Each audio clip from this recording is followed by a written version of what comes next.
Build quality अच्छा नहीं है, मतलब कि इसके बॉडी में काफ़ी सारे डिज़ाइन पार्ट्स होने के वजह, और मैंने रिसेंटली हेडलाइट सेट करने के लिए मैंने आगे से उसको लूज़ करा था पॉइंट, तो पता नहीं नेक्स्ट डे हैवी रेन की वजह से सस्पेंशन का मेंटेनेंस बहुत है, जैसे कि मुझे हर महीने उसमें।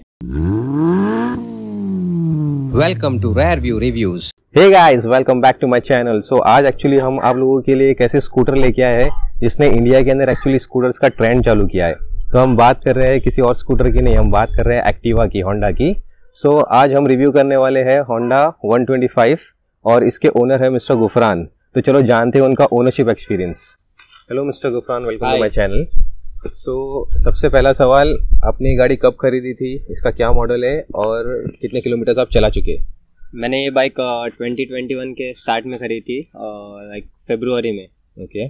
एंड ये BS6 इंजन आता है इसका। BS6 मॉडल है। BS6 मॉडल है 125 सीसी। एक्टिवा 125। एक्टिवा 125। ओके। और आपने कितना किलोमीटर चला चुकी से? अभी अराउंड 22,000 मैंने चलाया है। इसका इंजन परफॉर्मेंस कैसा लगता है गाड़ी का? इंजन परफॉर्मेंस काफ़ी स्मूथ है, नॉइजी इंजन नहीं है और वाइब्रेशन नहीं रहता है गाड़ी में, बॉडी में कुछ भी, बिल्कुल। तो इंजन एक नंबर है, बेस्ट। और गाड़ी का पिकअप इंस्टेंट पिकअप नहीं रहता, क्योंकि इसका RPM सब कम है और वो स्लोली पिकअप लेता है। आपको इसकी गाड़ी के सस्पेंशन कैसे लगते हैं? सस्पेंशन, मुझे ये गाड़ी में एक्चुअली सस्पेंशन ही इसके अच्छे लगते हैं, लेकिन इसका सस्पेंशन का मेंटेनेंस बहुत है, जैसे कि मुझे हर महीने उसमें ऑयल डालना पड़ता है, जैसे कि चेंज करना पड़ता है। तो ये सभी एक्टिवा में होता है कि आपकी स्पेशल एक्टिवा? सारी एक्टिवा में, क्योंकि उसका सस्पेंशन में ही ज़्यादा उसका मेंटेनेंस खर्चा आ रहा है। सो नेक्स्ट, आपको इस गाड़ी की एक्चुअली हैंडलिंग कैसे लगती है सिटीज़ के अंदर और हाईवेज पे? हैंडलिंग में इसके कोई प्रॉब्लम नहीं है, सिटीज़ में भी ट्रैफिक में अच्छे से निकल जाती है, और हाईवे में तो नो चांस, मतलब कुछ बोल ही नहीं, बैड रिव्यूज कुछ भी नहीं है गाड़ी के, इजी है। तो हाई स्पीड में मतलब कैसी चलती है हाईवे पे? कॉन्फिडेंस मिलता है कि नहीं मिलता है आपको? कॉन्फिडेंस बिल्कुल मिलता है, क्योंकि ये इसका मैक्स स्पीड 95 तक जाती है और बिल्कुल भी ना वाइब्रेशन आता है गाड़ी में, ना कोई ऐसा कोई फीलिंग आती है कि मतलब एकदम कंफर्टेबली तुम चला सकते हो, एकदम आराम से। गाड़ी चलाने में आपको कॉन्फिडेंस मिलता है हाई स्पीड में भी। ओके। सो आपको था इसका टायर प्रोफाइल कैसा है गाड़ी का एक्चुअली? टायर प्रोफाइल मेरे हिसाब से टायर की साइज थोड़ी बड़ी होनी चाहिए थी, एज कम्पेयर टू गाड़ी की बॉडी है, जितनी साइज है उसके हिसाब से टायर प्रोफाइल थोड़ा बड़ा होना चाहिए था। ओके। तो एज कम्पेयर टू अगर 125 की जो गाड़ियाँ आती है बगमैन और रेंटॉर्क, उनसे कंपेयर करो तो उसका टायर साइज छोटा है शायद? हाँ, यस, एग्जैक्टली। तो उनके जितना तो एटलीस्ट आना चाहिए था, तो थोड़ा और अच्छा मतलब बेनिफिट होते उसके, थोड़ा अच्छा लगता था बाइक चलाने। ओके। सो आपको टायर्स में कुछ प्रॉब्लम आया है अभी तक मतलब गाड़ी के? नहीं, बिल्कुल भी नहीं। गाड़ी की सीट्स आपको कैसी लगती है? मतलब गाड़ी की सीट्स स्पेस्ड इनफ है दो जान के चलने के लिए, एक फैमिली के चलने के लिए? गाड़ी की सीट्स भी एकदम कंफर्टेबल है, दो लोग आराम से बैठ जाते हैं और एकदम कंफर्टेबली बैठते हैं, कोई प्रॉब्लम नहीं आती।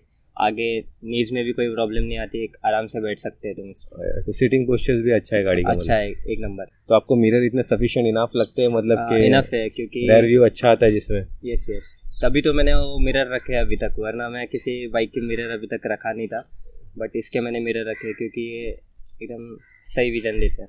ओके। सो गाड़ी की जो स्टॉक हेडलाइट है, वो हेडलाइट एक्चुअली कैसी है? आपका जो एरिया एक्चुअली यहाँ पे स्ट्रीट लाइट्स बहुत कम होती है। यस। जरा सा भी सिटी थोड़ा सा बाहर निकल जाओ तो स्ट्रीट लाइट्स नहीं है, तो आपको वहाँ पे गाड़ी के स्टॉक हेडलाइट्स का परफॉर्मेंस कैसा लगता है? बिल्कुल बैड परफॉर्मेंस है, क्योंकि मतलब कि सारी स्कूटीज़ में ऐसा ही प्रॉब्लम है कि सिटी से बाहर जाओगे ना तो बिल्कुल कुछ भी नहीं दिखाई देता है। बट आप अगर मतलब बगमैन वाले तो बोलते हैं कि उनका मतलब काफ़ी सफिशिएंट इनफ है, हेडलाइट बहुत अच्छी है उनको, काफ़ी पावरफुल है। एज कम्पेयर टू बगमैन तो इसका कम ही है, मतलब इतना कवर नहीं होता। अच्छा, तो मतलब इतना अच्छा नहीं है, क्लियर नहीं है उतना, बस लुक्स में दिखने में एक अच्छा है, लेकिन परफॉर्मेंस इसका कुछ भी नहीं है। आपने जब से गाड़ी खरीदी है आपको इसमें क्या क्या प्रॉब्लम्स आई है? मेन प्रॉब्लम्स तो इसकी बिल्ड क्वालिटी है, जो कि बिल्कुल भी अच्छी नहीं है। काफ़ी सारे पार्ट्स लूज़ हो गए इसके, जैसे कि स्टीयरिंग हो गई है, ये इसका बैक हो गया, और ये पूरा मेटल बॉडी है। मेटल में तो कोई प्रॉब्लम नहीं है, बट लेकिन कुछ थोड़ा सा भी कुछ लग जाए तो पूरा स्क्रैच आ जाता है उस पर। इस गाड़ी का माइलेज कैसा है एक्चुअली? माइलेज मुझे सिटी में तो 45-48 अराउंड मिल जाता है, एंड सिटी से बाहर जाओ मैं 60-70 के स्पीड पे चलाओ तो मुझे 60 प्लस मिल जाता है। तो आपने ये actually tank to tank calculate किया है कि मतलब आप एक अंदाजे से बता रहे हो खाली? मैंने कैलकुलेट करा एक्चुअली, क्योंकि मेरा कभी कभी 300 किलोमीटर भी रनिंग होता है तब मुझे इजीली 55 to 60 एवरेज मिल जाता है, और मैं दिल्ली सिटी में चलाता हूँ तो 40 to 45 के बीच में मिल जाता है। फिर स्कूटर पे मतलब लॉन्ग राइड भी की है? हाँ, बहुत सारी की है। कितने कितने किलोमीटर मैक्सिमम? आप कितना किलोमीटर? Maximum 300 kilometre. किधर गए थे आप? मैं राजापुर गया था। ओके, तो तभी उसका परफॉर्मेंस कैसा था गाड़ी का? बेहतरीन था। मैं जाते टाइम भी आते टाइम भी मैं एक 60-70 की स्पीड में ही गया था, क्योंकि अकेला था तो वो 60-70 के स्पीड में था, और मुझे कुछ 58 अराउंड एवरेज मिल गया था तभी।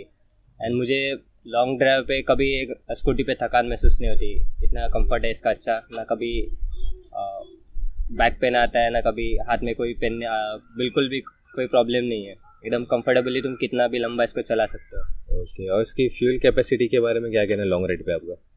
घड़ी घड़ी फ्यूल अप करना पड़ता है? नहीं, बिल्कुल भी नहीं। तुम एक बार फ्यूल फिल करोगे तो 300 किलोमीटर तो इजीली चले जाते हो। ओके, वन टाइम के 300 किलोमीटर चले जाते हैं? और उससे ज़्यादा भी जाओगे अगर इकोनॉमी में चला रहे हो तो। आपको गाड़ी के अंदर सबसे अच्छी चीज़ें क्या लगती है?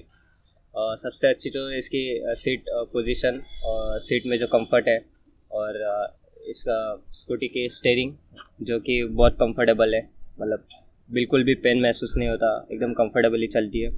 और इसके सस्पेंशन।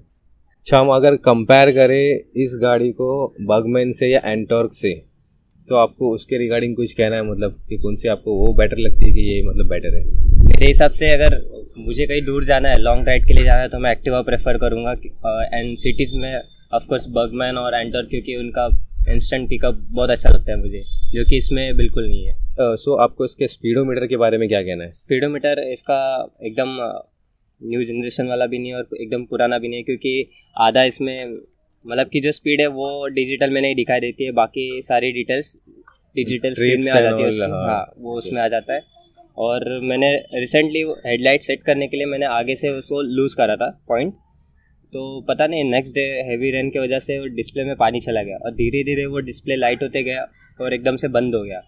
मैंने बहुत कोशिश करी उसको ड्रायर वगैरह से ट्राई किया, बट वो पॉसिबल नहीं हुआ, वो डिस्प्ले ख़राब हो गया। बट इसके अंदर एक्चुअली अभी मतलब हम किसकी गलती मान सकते हैं, क्योंकि अगर आपने खोला नहीं होता तो ये प्रॉब्लम भी नहीं होता आई थिंक शायद, क्योंकि ये सिर्फ मेरे गाड़ी में ही प्रॉब्लम आई है और किसी के नहीं, तो ऑफकोर्स ये। बट आपने डिस्प्ले तो जरा नहीं खोला था ना, मतलब सिर्फ पीछे। हाँ, लेकिन वो मे भी कोई पॉइंट लूज हो गया होगा आगे से, तो पानी चला गया होगा अंदर। ओके, तो बट ऐसा मतलब पानी तो नहीं जाना चाहिए था आई थिंक। ऐसा नहीं होना चाहिए था, बट अब सिर्फ मेरा हुआ है तो मैं वही चीज़ पकड़ के चलता हूँ कि मैंने हेडलाइट सेट करने के लिए खोला था, इसलिए पानी चला गया। इसके अंदर आपने क्या क्या पार्ट्स अभी तक चेंज करवाए, मतलब जब न्यू गाड़ी से ली थी तब से? मैंने अभी तक वैसे तो सिर्फ फिल्टर चेंज करवाया और कुछ भी नहीं। तो जो मेजर प्रॉब्लम्स गाड़ी में कुछ भी नहीं आते। तो जो stock spare parts and all है सब अभी तक वही लगे हुए? आपने हाँ, कुछ भी एक भी चीज़ आपको नहीं डालनी पड़ी? शायद और 2-3 साल तक लगाने की ज़रूरत भी नहीं है, सब कुछ परफेक्ट है इसका। ओके, जो इसके अंदर बूट स्पेस है बीच में वो इनफ है इसके अंदर? यस, इनफ है। बस इसमें कुछ पिक पॉइंट्स है, जैसे कि अंदर लाइट नहीं मिलती है या फिर चार्जिंग पॉइंट नहीं मिलता है इसमें, तो वो होना चाहिए था। आई थिंक वो न्यू जनरेशन में आ गया है, पता नहीं, बट इसमें तो नहीं है फिलहाल। ओके, तो इसका फ्यूल आउटलेट आउटसाइड ही है राइट? आउटसाइड ही है। ओके, तो उसमें मतलब कुछ वाटर का प्रॉब्लम होता है? नहीं, बिल्कुल भी नहीं इसमें। और कैसा है कि फ्यूल तुम्हारा फुल हो गया तो वो अपने आप मतलब यहाँ से बाहर नहीं, वो अंदर से निकल जाता है नीचे बाहर। अच्छा, और इसमें बहुत सारे इंटरेस्टिंग फीचर्स भी है, जैसे कि अब तुम स्टैंड को अभी काफ़ी बाइक्स में आ रहा है वो, लेकिन इसमें साइड स्टैंड सेंसर इसमें पहले से लगा हुआ है, जैसे कि साइड स्टैंड ऑन रहेगा तो गाड़ी चालू नहीं होगी, गाड़ी स्टार्ट नहीं होती बिल्कुल भी। वो बंद करेंगे तभी स्टार्ट होगी गाड़ी।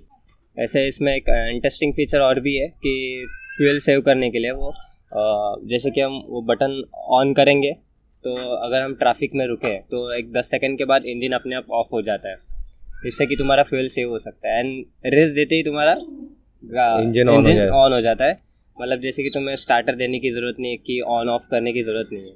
तो वो एकदम बेस्ट अच्छा फीचर है, यूज़फुल फीचर है। और इसका और एक स्पेशलिटी है कि ये इंडिया की, मेरे हिसाब से तो इंडिया की फर्स्ट स्कूटी है जिसमें स्टार्टर हम स्टार्ट करते हैं तो उसकी आवाज़ नहीं आती। इलेक्ट्रॉनिक स्टार्टर है इसका, इलेक्ट्रिक है। तो बिल्कुल समझ में नहीं आता कि गाड़ी हम लोग कब स्टार्ट की, कोई स्टार्टर का आवाज़ नहीं आता। सो ये गाड़ी की सर्विसिंग आप किधर करवाते हो? एक्चुअली मेरे फ्रेंड के गैरेज में ही मैं करवा लेता हूँ। तो स्टार्ट की जो सर्विसिंग थी वो आप एक्टिवा से ही करवाते थे, होंडा से? हाँ, होंडा से करवाता था। मैंने सिर्फ 2 ही सर्विस वहाँ से कराई है एंड उसका सर्विस कॉस्ट कुछ 700-800 अराउंड हो गया था। एंड अभी मुझे सर्विस कॉस्ट इसका 1.5-2 महीने से 1,000-1,200 का हो जाता है। तो आपको सर्विस कितने पीरियड में कराना पड़ती है, कितने टाइम में? 3 to 4,000 किलोमीटर चलने के बाद मुझे सर्विस करानी पड़ती है। तो आपको सर्विसिंग के अंदर कुछ एक्स्ट्रा कॉस्ट पड़ता है मतलब इसका? नहीं, बिल्कुल भी नहीं। बस ऑयल चेंज करता हूँ, फिल्टर क्लीन और वो सस्पेंशन में ऑयल, बस और कुछ भी नहीं। सो गाड़ी की ब्रेकिंग्स कैसी लगती है आपको ये? इसमें आगे डिस्क आता है, 8 डिस्क ब्रेक आता है और पीछे ड्रम ब्रेक आता है। तो जब मैं कितने मतलब हाई स्पीड भी ब्रेकिंग करूँ तो एक अच्छा बाइट मिल जाता है और मतलब जगह पे रुक जाती है गाड़ी। ओके, तो गाड़ी की ब्रेकिंग काफ़ी अच्छी है मतलब। और ब्रेक पैड्स आपने चेंज करवा चुके हैं इसके? ब्रेक पैड चेंज करने पड़ते हैं, वो भी मेंटेनेंस जब करता हूँ मैं इसका 1-2 महीने के बाद, तो ब्रेक पैड भी इसके चेंज कर लेता हूँ। आपको इस गाड़ी के बारे में कुछ कहना है? कहना तो बहुत कुछ है, जैसे कि अब तो आप ये गाड़ी कंफर्ट के लिए ले सकते हो, लॉन्ग टूर के लिए ले सकते हो। मतलब जैसे कि तुम्हारा रनिंग अगर 200-300 किलोमीटर है तो तुम ले सकते हो। एंड इसमें सिर्फ एक ही बैड रिव्यूज़ मैं दूंगा इसके कि इसका बिल्ड क्वालिटी अच्छा नहीं है। मतलब कि इसके बॉडी में काफ़ी सारे डिज़ाइंस पार्ट्स होने की वजह से वो लूज़ हो जाते हैं, फाइबर बॉडी जो फाइबर पार्ट्स है, और जो वो बहुत नॉइजी है। बाकी सस्पेंशन बेस्ट है इसका, कंफर्ट बेस्ट है, हैंडलिंग बेस्ट है। सस्पेंशन के अंदर आपको एक प्रॉब्लम है कि ऑयल फिलअप कराना पड़ता है घड़ी वो एक्चुअली ट्रैफिक में ज़्यादा बार डिस्क दबाने से वो मुझे एक्चुअली प्रॉब्लम आता है। एक्चुअली 1 से लेकर 10 के स्केल के अंदर इसको रेटिंग्स देने के लिए कहेगी आपको, तो आप कितना रेटिंग दोगे? 8 पॉइंट्स। 8 पॉइंट्स से 2 पॉइंट्स आप किस चीज़ से काट रहे हो? बिल्ड क्वालिटी के लिए। ओके, जो कि एक्चुअली सिटी में मैटर नहीं करता, क्योंकि यहाँ पे मैं एक्चुअली रत्नागिरी से हूँ, तो यहाँ के कुछ रोड्स ऐसे है कि जहाँ पे गड्ढे बहुत है। ओके, तो वो पार्ट्स वहाँ पे मतलब लूज हो जाते हैं डेली चलाने के। तो गाड़ी में रैटलिंग नॉइज आती है क्या? हाँ, रैटलिंग नॉइज आती है, लेकिन हाईवे पे बिल्कुल भी नहीं आती, वो एकदम स्मूथ चलती है। तब किसी को आप रिकमेंड करना चाहोगे कि अभी भी कोई एक्टिवा 125 ले सकते हैं हमारे व्यूअर्स? एक्चुअली मैं खुद कंफ्यूज हूँ कि मैं ये स्कूटी रखूँ या सेल करूँ। तो मैं बता नहीं सकता कि ये आप लो या फिर ना लो, क्योंकि हॉनेस्ट रिव्यू दे रहा हूँ। तो जिसको अगर किसी को मतलब कंफर्ट चाहिए तो वो डेफिनेटली ये स्कूटी के लिए जा सकता है। अगर किसी को कंफर्ट मैटर नहीं करता, बाकी फीचर्स मैटर करते हैं, परफॉर्मेंस चाहिए, तो वो ना ले। सो आपको अगर कोई नई स्कूटर अभी लेनी हो तो आप कौन सी स्कूटर प्रीफर करोगे? एक तो मैं अगर मुझे पेट्रोल में लेनी है तो मैं बर्गमैन प्रेफर करूँगा, और इलेक्ट्रिक लेनी है तो सिंपल वन। बट फ़िलहाल तो मैं इसे सेल करना चाह रहा हूँ कि मुझे ये स्कूटी मतलब इससे मैं सेटिस्फाई नहीं हूँ।